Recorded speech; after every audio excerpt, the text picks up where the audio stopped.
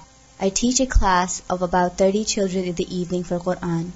I did not know the Prophet ﷺ used to touch children out of love on their faces. I was doing this out of love for the Quran and for Allah subhanahu wa ta'ala, and had not known it was sunnah. I know I realized after I treated my students this way that now they enjoy reading Quran and completely recite it in the class. Although they gather around me whenever they see me on parties, what I personally think is loving them and forgiving them is for the sake of Allah subhanahu wa ta'ala, Prophet sallallahu alaihi wasallam, and for the Quran, has made my students enjoy reading Quran and has made them closer to faith and to Allah subhanahu wa ta'ala.